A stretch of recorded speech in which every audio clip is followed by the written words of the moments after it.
dolor, de tristeza, de impotencia en el corazón de nuestra gente.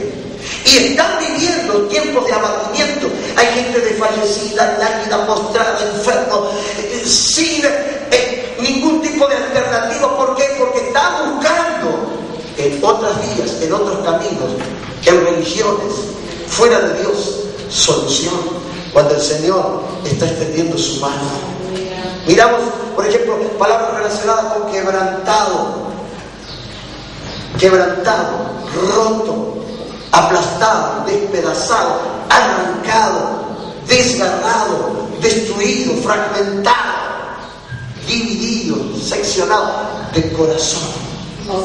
Y usted sabe que el corazón no solamente es el nervio motor de nuestro cuerpo, sino que es el laboratorio donde allí fraguan los sentimientos más altos y más bajos. Por eso que el Señor, cuando habla con Salomón, dice: dame, hijo mío, tu corazón. Cuando le entregamos nuestro corazón a Dios, es posible de hacer proezas en nuestras vidas, modificar todas las cosas. Fíjate, palabras relacionadas con cautivo, porque así estaba el pueblo en tiempo de Isaías. Por eso el Señor lo ungió para pregonar verdades y soluciones a este tipo de gente. Cautivo también es apenado, humillado, sometido, atormentado, angustiado, afligido, esclavo, confinado. Una persona que ya no tiene solución, como hacían con los leprosos en tiempo de Cristo, fuera de la ciudad, con una campanita, y cuando alguien se te acercaba: ¡ay, inmundo soy, inmundo soy! Jesús se encontró con varios de ellos y los sanó. Hay mucha gente hoy que está viviendo con una lepra espiritual y está confinada, no por la sociedad, a veces desgraciadamente por la iglesia. Está siendo, como dicen en Brasil, rejeitada, está siendo tirada afuera. No nos sirve. Es una persona muy fluctuante. No. Costó el precio de la sangre de Cristo y nosotros tenemos que tratar bajo cualquier concepto de no dejarnos ir, sino darle soluciones. Aleluya. Es muy cómoda la idea de permitir que la gente se vaya. Preferiría tener pocos pero buenos. Esa frase es del diablo, ¿sabes? Yo prefiero tener muchos y buenos. El Señor quiere ganar esta batalla con mucha gente que esté dispuesta a pagar el precio. Fíjate, palabras relacionadas con precio. Me mandó el Señor a libertar a los que estaban en las cárceles, encarcelado, arrestado, penado, forzado, enjaulado, incomunicado, detenido, castigado, recluido. Esto lo trasladamos al ámbito espiritual y es un calco de la situación que la gente está viviendo hoy en día. Ahora, fíjate, ¿cuáles son las características de las personas que necesitan ser restauradas? La realidad, por ejemplo, de los que necesitan ser restaurados es dar la consecuencia de ¿qué? De la caída, obviamente. La persona fracasó, la persona cayó y necesita ser puesta en pie, necesita ser restaurada, siendo mencionada lo más frecuente aquí en esto, no queriendo decir que lo que yo mencioné sea un calco o algo típico, sino que son las más frecuentes y no las más importantes, pero son en reglas generales las más comunes. Fíjate, las causas conducentes al desmoronamiento espiritual. Primero, el engaño. El engaño te lleva a un desmoronamiento espiritual. En tiempos de Isaías, y usted se fija, aquí me están anotando Isaías, ejemplo, comparar Isaías 1:18 con Isaías 59:2 al 4, y usted ve aquí la situación desarrollada en la época del reinado de Jotán. El Señor estaba triste, su corazón estaba dolido, crié hijos, los engrandecí. ¡Oh, pero ellos se rebelaron contra mí!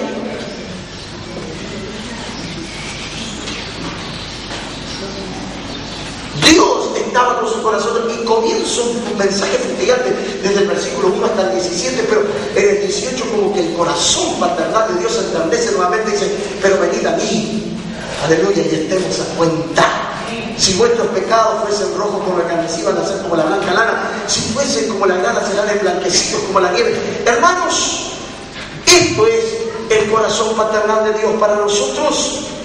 Dios quiere totalmente restaurar, quitarnos el engaño. En el tiempo de Jotán había mucho engaño. Era un buen creyente, David en Segunda de Crónicas, ahí en el capítulo 27:6, pero era un mal líder por no guiar al pueblo hacia un cambio. Buen creyente, pero mal líder por no guiar al pueblo hacia un cambio, y está en nosotros la responsabilidad de hacerlo. Seguían la idolatría, continuaban corrompiéndose, dice la Biblia en Segunda de Reyes 15:35, y Dios trata a su pueblo como habitantes de las ciudades de Sodoma y Gomorra. Lo dice Isaías 1:10. La causa de este trato es la religiosidad, hermanos. Ofrecían multitud de sacrificios, dice Isaías 1:11. El Señor no quiere religiosidad, el Señor quiere un corazón, aleluya, dispuesto, abierto, receptivo, digno de la confianza del Señor. Vanas ofrendas, Isaías 1:13. Fiestas que para Dios son gravosas, Isaías 1:14. Homicidios, Isaías 1:15. Y dureza en oír y aplicar la ley de nuestro Dios, según Isaías 1:10. Esto era el reinado de Jotán, aparentemente un buen creyente, pero un mal líder, porque como rey no supo guiar a su pueblo. El engaño fue causa conducente al desmoronamiento espiritual, no solamente de Jotán, de su reinado, sino del pueblo de Israel. Y en esa circunstancia aparece en escena Isaías. El resultado del engaño es muy común. Vivir de acuerdo, hermano, y esto es palabra de Dios para todos nosotros, a las circunstancias, a las características que marcan la religiosidad externa. Mucha gente aparenta externamente lo que no son internamente. Me gustó en una oportunidad que leía un libro y definía lo que es humillación o humillarse. Y él definió aquel término. El autor de ese libro, que no recuerdo en este momento su nombre, humillación o humillarse, sinónimo de ser conocido por lo que yo soy. Mucha gente le gusta hacerse conocer por lo que dice ser o por lo que aparenta ser y no por lo que es. Esta era la situación espiritual, moral de Israel en tiempos de Jotán. Y es muy común vivir de acuerdo a estas características. Una religión externa, hacer notar nuestro espíritu superior por temor, aunque estemos derrotados, viviendo, lamiendo el polvo de la caída, queremos no que otros noten que estoy siendo asediado por el enemigo, o tuve un fracaso, o tuve un desliz, o caí de la gracia de Dios, me encuentro en problemas, y no, porque yo soy fulano de tal. No tengo quien me aconseje, no tengo quien me pastoree, no tengo quien, aleluya, pueda oírme en momentos de crisis. Entonces soy un poco un dictador de mi propia experiencia espiritual, por temor a lo que puedan decir mi pastor, mi líder, los hermanos. Entonces continúo mordiendo el polvo de mi derrota. Isaías 8:13. El pecado, fíjate, nos engaña, nos muestra la grandeza que se ve. Él salsa nuestras condiciones por encima de lo que somos. Tú eres un siervo de Dios. Eres una sierva de Dios. Mira, si tú le vas a comentar a fulano, a vengano, a sultano, o vas a ir con tu pastor y decirle que tuviste tal o cual problema, no vas a ver toda la ciudad de las piedras. Y va a circular por todo el Uruguay. No te conviene.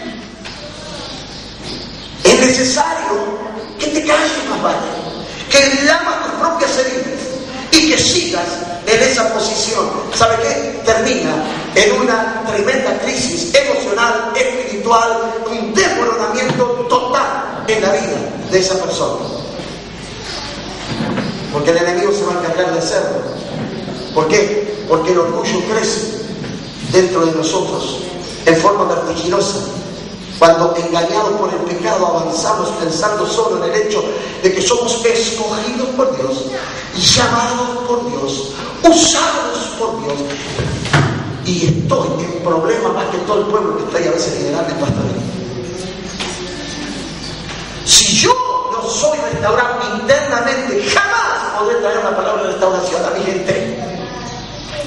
Dios quiere verdaderamente que nosotros podamos en realidad entender este plan, este propósito de Dios. ¿Sabe lo que pasa con todo esto? Sobreviene lo profetizado con sabiduría por Salomón, allí en Proverbios 10:9. Irremediablemente el quebrantamiento vendrá, porque el quebrantamiento es una herramienta divina usada por Dios por los que son cabezones y no queremos a veces aceptar la disciplina. Acuérdate que antes que intervenga Dios, apela a nuestra conciencia. Ese juez interior que regula toda nuestra existencia. Él va allí dentro, Él trata con nosotros. A ver si podemos volver al cauce de la normalidad. No eres fulano, no eres mi siervo, y por lo tanto necesitas, si ha cerrado, si ha fracasado, aleluya, retornar a las sendas antiguas, aleluya, al camino que Dios nos ha trazado y decir, sí, me equivoqué. Nos cuesta, hermano, cuando tenemos algunos años de creyentes, y no hablo como los años de predicadores, decirle, hermano, perdóname, te ofendí. El enemigo usó la palabra inadecuada en un momento que no era preciso y justo para que yo te ofendiera. Te pido perdón de corazón, me duele lo que hice. Esto, pedirle a creyentes que tienen algunos años, es como una quimera. Y esto tendría que ser una metodología practicada día a día por la iglesia del Señor. Nos cuesta decir me equivoqué, nos cuesta decir perdón. Nos cuesta. ¿Por qué? Porque estamos enfermos internamente. Porque alguien que conoce al Señor, aleluya, liberar perdón es la forma más hermosa de vivir en libertad. ¿Cuántos pueden decir amén? Amén. Aleluya, gloria al Señor. Oh, qué lindo es nuestro Dios. Y hermanos, el quebrantamiento viene, y vuelvo a repetir, esto es un acto soberano, permitido por Dios para purificarnos, para santificarnos, quitando todo aquello que consideremos importante en nosotros. A veces el Señor, ustedes amontonan y yo lo disiparé de un soplido. Junta, ese es un mensaje para Jehová. Y amontonan y ponen en sacos rotos. Se preocupan tanto por ustedes y han olvidado mi casa, dice el Señor. Pero si lo trasladamos a esta área, es como que el Señor me está diciendo que el proceder de ustedes no está correcto. Dios está apelando allí dentro a nosotros. Y esto nos va a motivar a tener en cuenta que nada es nuestro, sino que toda dádiva y todo don perfecto viene del cielo y le pertenece al Padre de las luces. Dice Santiago allí en 1:17. O sea, el pecado del orgullo religioso ha causado mucha caída en el Antiguo Testamento, en el Nuevo Testamento, y a través de estos casi 2000 años de historia de la Iglesia cristiana, hay grandes, pequeños y medianos, hombres y mujeres que han aceptado el orgullo religioso. Es un arma que Satanás pone en nuestras manos. Es letal. Si no te deshaces de ella, te vas a liquidar solo. Y Dios no quiere orgullo en nosotros. Aleluya. Apunten aquellos 26, 4 y 5 de Isaías que están anotando. El orgullo religioso fue el origen del pecado de Satanás. Por eso fue destituido y destronado. Según dice Isaías 14:3. Ezequiel 28:10. Podemos citar muchas, pero le doy esas dos. Y el origen de muchos de nuestros pecados, caídas y ataduras espirituales, es por causa del orgullo espiritual o religioso. No, ¿cómo soy fulano de tal? Y el enemigo nos lisonjea y nos habla al oído, y a veces caemos en esa trampa. Hermanos, otro de las causas conducentes al desmoronamiento espiritual es el abandono. Hablamos ahora a grandes rasgos del engaño, pero ahora el abandono. Podríamos manifestar que el abandono referido es la incomunicación en todo el sentido amplio de la palabra. Cuando hablamos de incomunicación, estamos hablando de confinamiento, de aislamiento, levantar paredes de separación entre nosotros y los demás. Comenzamos a pensar en nosotros mismos y comienzan, quieras o no, a germinar dentro de nosotros tremendas y profundas raíces de amargura que van a degenerar en un caos total en nuestra existencia. Cuando usted se confina, cuando usted se aísla, cuando usted ya empieza a decir yo no creo en nadie, ya no sé en quién confiar, Decía días atrás en forma jocosa, hablando de otro tema en Granbull, prefiero tener un perro de amigo que un amigo perro, ¿verdad? Cuanto más conozco a los hombres, más amo a mi perro. Y empezamos nosotros, hermanos, a querer evadirnos por ese lado, cuando en realidad lo que hay dentro de nosotros es inseguridad y una enfermedad espiritual interna que nos está destruyendo. Y el abandono te lleva a ese lugar, te lleva al desamparo. Todo esto hace que la persona, vuelva a repetir, construye paredes de aislamiento conducentes a que crezcan raíces de amargura. No permita que esto nazca en tu corazón. Aleluya. Somos llamados a ser, aleluya, sacerdotes del Señor, príncipes de Dios. Y el enemigo quiere robarnos eso porque él perdió ese derecho. Que Dios nos ayude, que Dios nos guarde para poder cumplimentar el trabajo armónico que está basado aquí en Efesios 4:11 en adelante, donde habla de los 5 ministerios en la iglesia, hasta 16, el propósito de expresión corpórea de la iglesia de Cristo. Aleluya. Dice que él envió estos 5 ministerios a fin de perfeccionar a los santos para la obra del ministerio. Y cuando nosotros entramos en el abandono, en la apatía, en la indiferencia, entonces entramos a visualizar este tipo de situación. Proverbios 27:23 nos habla acerca de esto. La diligencia lideral, por ejemplo, que expresa Salomón en los Proverbios, es conocer a las ovejas. Esto quiere decir liderazgo en la expresión más amplia de Salomón. Conocer a las ovejas.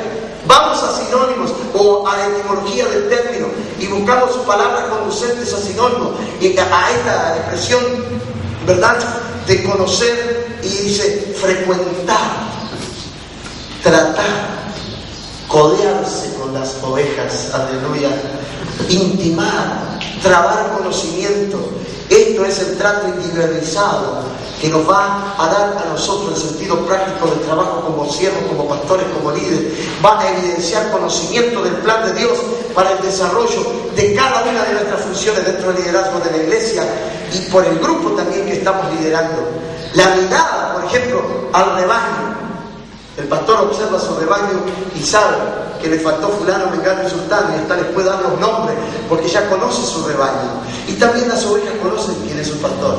Y ahí la gran definición que leíamos ayer de Juan 10:4, que después que las sacó a todas, va delante de ellas y las ovejas le siguen porque saben que van a estar siendo guiadas a buenas pasturas por ese buen pastor. Tremendo, qué verdad tan conducente. Ahora, hermanos, esto te va a llevar, cada vez que tú te codeas, te rozas, intimas, trabas conocimiento con las ovejas, te va a llevar entonces, aleluya, al conocimiento del plan de Dios para el desarrollo de cada uno de aquellos que integran tu célula o tu grupo. La mirada al rebaño nos habla de buscar lo mejor para el grupo como meta y como perspectiva de acción, de integración, con compromisos mutuos, pero siempre observando, mirando al rebaño con mucho cuidado. Una oportunidad predicando en una reunión de pastores en Chile, recuerdo, yo estaba hablando acerca de la gran labor pastoral y de esa expresión de Pedro, apacentar la grey de Dios. Yo decía, pastores, no estamos apacentando una recua, que son animales de carga, ni estamos apacentando una tropa, ni estamos apacentando un acto, que son cerdos, estamos apacentando un rebaño. Y se necesita tacto, se necesita inteligencia, se necesita mucho amor, se necesita comprensión, se necesita diálogo. Aleluya. Y eso te da el poder intimar constantemente con aquella gente que Dios te ha puesto allí para el cuidado. No, las razones de esto es porque no podemos perder de vista la visión individual de cada integrante y ver la respuesta a cada uno, porque el señorío de Jesús es importante en la vida de cada persona.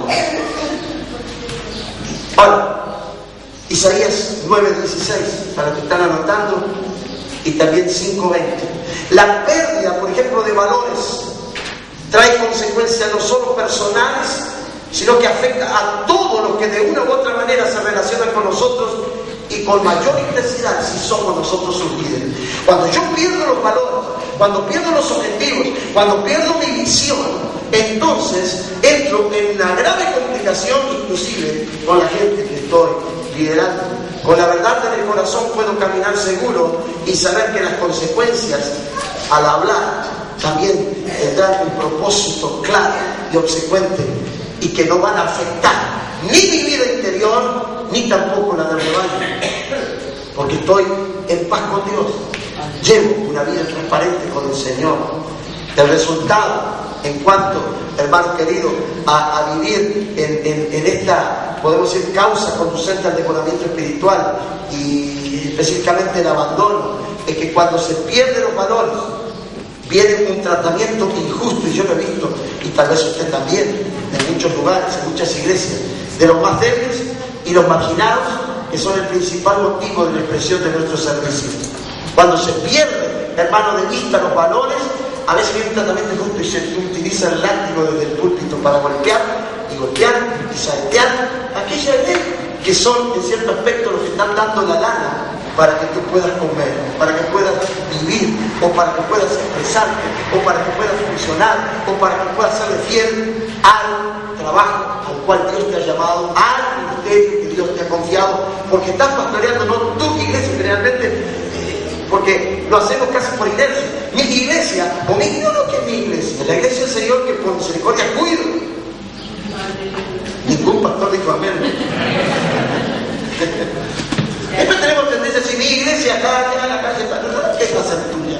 Apenas que la cuidan, ¿no? Y algunos la cuidan más o menos, no vayan a pensar que la cuidan bien. Por eso me gusta ser evangelista, no hay mucho problema. Tenemos otros mayores, ¿no? Isaías, fíjate que hablando a los sacerdotes o de los sacerdotes que eran orgullosos y alcohólicos también, porque él los denunciaba. Sí. Ay, dice eso la Biblia, sí. En Isaías, en el capítulo 28, 14, y en Isaías 28, 7, les hablaba a los sacerdotes y les decía, ustedes son orgullosos y son los borrachos, alcohólicos. ¿Y qué vienen a hablar ustedes al pueblo aquí cuando no tienen transparencia en su propia vida? Viven contrariando la ley, les recrimina que su ejemplo hizo perder el respeto a los adultos o de los adultos hacia ellos. Tremendo, hermano. Al no tener respeto, ¿a quién enseñaría? ¿Qué autoridad te están evidenciando? Cuando se pierde el respeto a la persona que está aquí al frente, va de vente a otro lugar donde puede ser pastoreado. Dios quiere lo mejor para nosotros, hermanos.